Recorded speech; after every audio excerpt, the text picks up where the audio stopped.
Our clients are currently consulting us to inquire as to whether or not the mandatory notification requirements, which will be introduced in Canada on November 1st, will apply to them if they suffer a breach.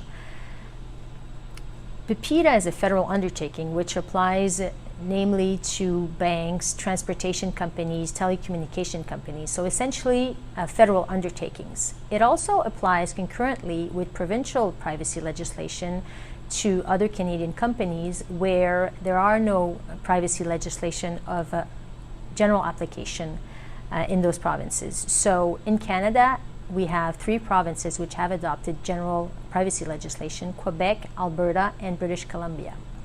The question therefore remains whether or not the mandatory notification requirements will apply in those provinces. As well, Pipeda will not apply to breaches concerning employee personal information because in Canada, employees are the subject of provincial legislation. Therefore, when there is a breach, the first question will be whether or not Pipeda applies depending on where the personal information is located and what kind of personal information is affected.